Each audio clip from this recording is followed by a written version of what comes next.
The earth paints the image of the morning sun on the shimmering brook.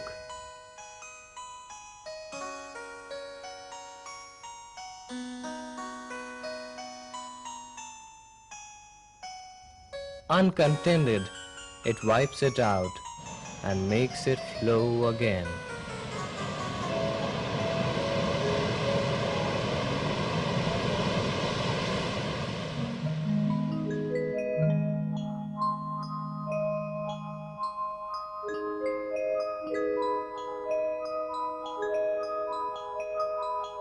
In nature, the living organisms and their non-living environment are inseparably interrelated and interact with each other. This relationship evokes the concept of ecology, a term coined by A.G. Tansley in 1935.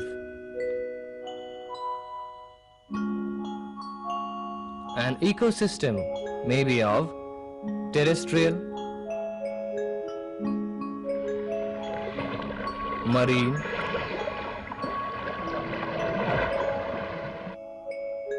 or freshwater type.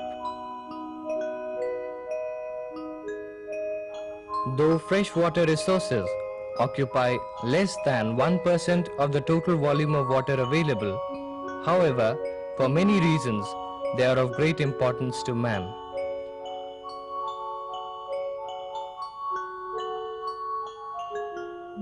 There are different types of freshwater bodies around the world, and their distribution is very uneven. 75% of the available fresh water is in USA and Canada, while in several other continents like Eurasia and Africa, only limited freshwater supply is available. In the Gulf countries, especially in the United Arab Emirates, there is an acute water shortage problem. The freshwater bodies are of different types. They are rivers, which are seasonal or perennial water resources flowing in a gradient and usually joining the sea. Lakes, which represent natural accumulations of water. Rivers on which impoundments are built or man-made large water masses called the reservoirs.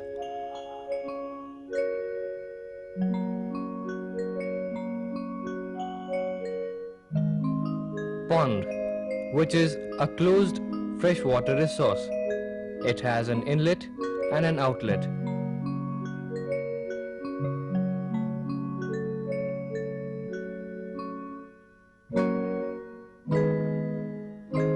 Groundwater resources like the dug wells and tube wells.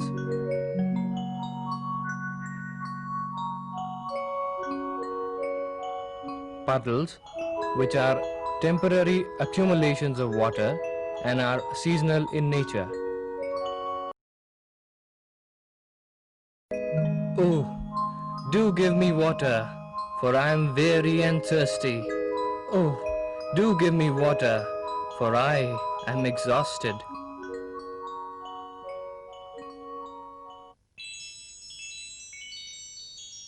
Fresh water is a component of life. It is useful to man in several ways. But today, even this taken for granted resource is becoming delimiting to man.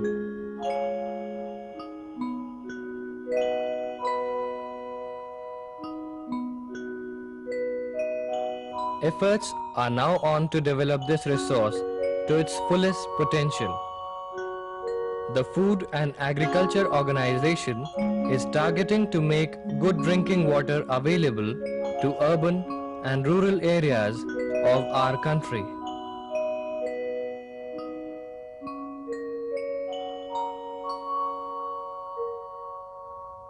The government is also aiming at constructing more reservoirs on the large scale and tube wells and dug wells on the small scale to combat against serious water scarcity in drought-stricken parts of our country.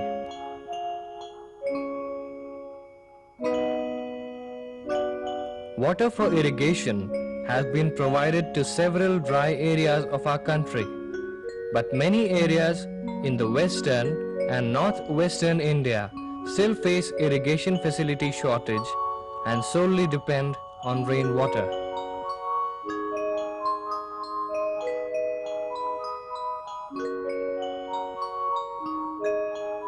The freshwater resource also provides a potential for aquacultural operations like fish culture,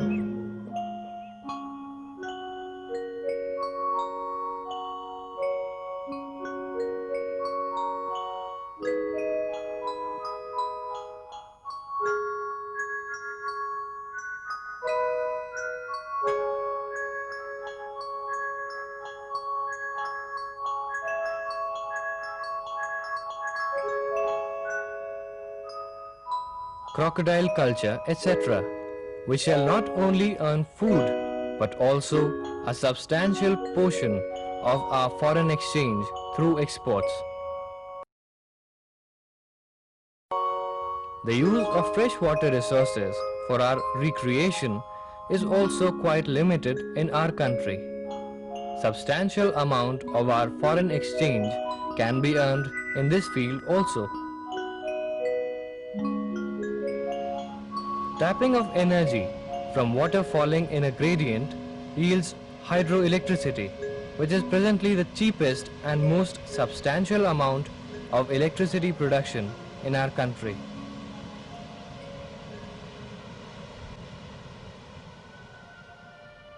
The freshwater ecosystem also serves as a medium for several waterborne disease-causing organisms. The incidence of cholera, diphtheria, jaundice, malaria, and several skin ailments, etc., is high in our country, and their control has become the major aim of organizations such as WHO and UNICEF. But before putting this ecosystem to our convenient needs, we must make ourselves aware of the natural balance existing there.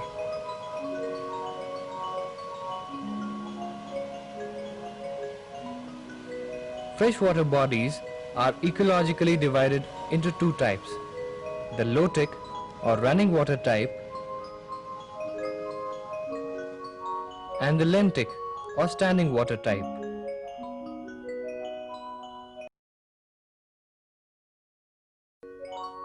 The structure of the ecosystem is made up of interactions between biotic or living component and abiotic or non-living component.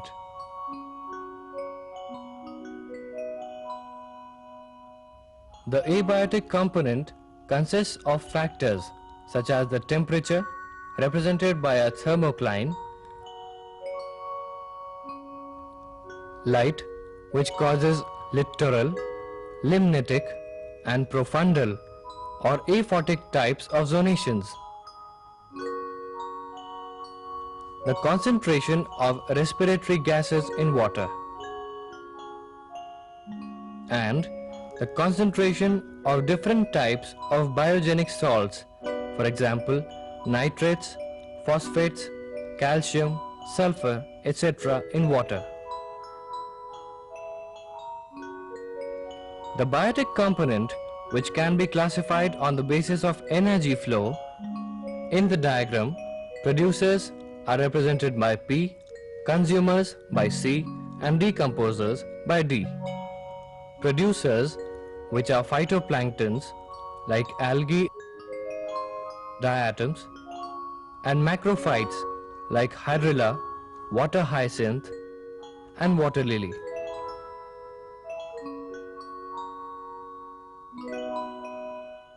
Consumers, which include larval forms of arthropods, cladocerians, rotiferans, and mollusks.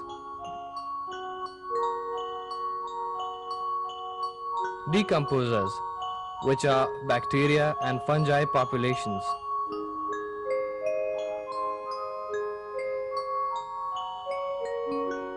The aquatic biota may also be classified on the basis of life forms present in particular position on or in the water body.